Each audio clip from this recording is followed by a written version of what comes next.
درنو عزیزانو، اوس تاسو ته د محترم عبدالباری جهانی یو ښکلی شعر ډالۍ کوم چې عنوان یې ده هر بنده خپل کمال دی.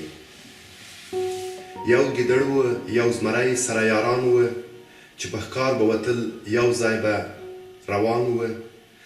ګیدړ کړي شاوخوا و ډېر مزلونه، ورمالوم و د ځنګله او غره کنجونه. پوهېدی چې چیرې ځای دی د سویانو، چیرې ډلې ډلې ګرځي د هوسیانو. دی خبر و تر غره لاندې پر دښتونو چې رمې کله راوځي د پسونو. چې غوی به له خپل ډلې راجلا سو او حملو ته د زمریانو به تنها سو.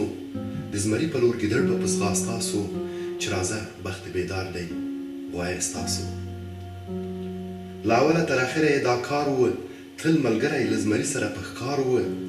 د ګیدړ وظیفه ښکار معلومول و، د زمري دنده څیرل او غورځول و.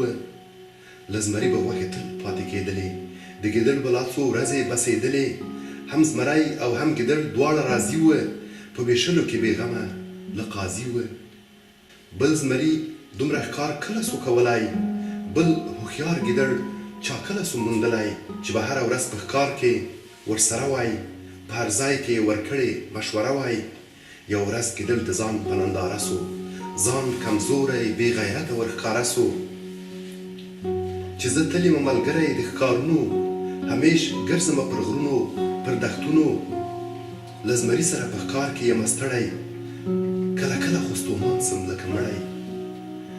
خو چې ښکار سي د زمري له ګېډې پاته، دی روان سي پاتې شونې پرېږدي ماته.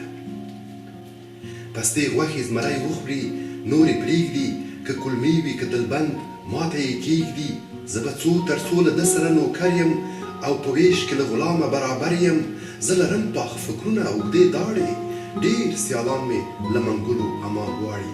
زه هم منډې او حملې سمه کولی، هم ښکارونه سم تر کور پورې راوړلی.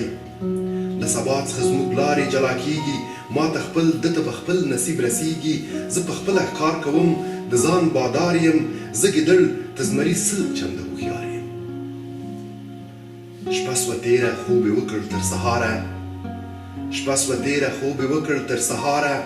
چې سبا سو ګیدړ ووتی له غاره، چې له لېرې پر سترګو یو پسه سو. د ګیدړ تورو پستو غوښو ته زړه سو، له همدې ځایه په منډه په ځغاستا سو. یو ځل مخته د پسه بیا یې تر شا سو، چې له داړو ډکه خوله یې ورښکاره کړه. پر پسه یې د مرګي ویره خپره کړه، پسه هم ورته ور واړول ښکرونه. ګیدړ واخیستل تر شا یو څو ګامونه، پسه ډېر په بدن غټ و ښکرور و. د ګیدړ له وسه تېر لوی ځناور و، لا یې نه و له یو بل سره وهلي، لا یې ښکر او داړې نه وې ازمایلې.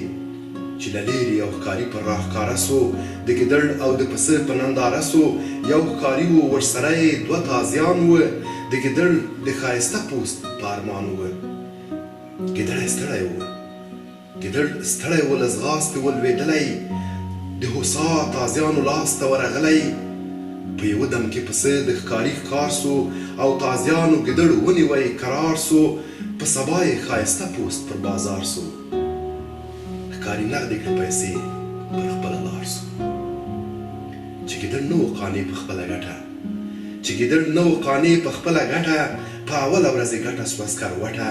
ګیدړ کړلی سوای ښکارونه د سویانو، دی غوښتلی و پر ډلې د چرګانو.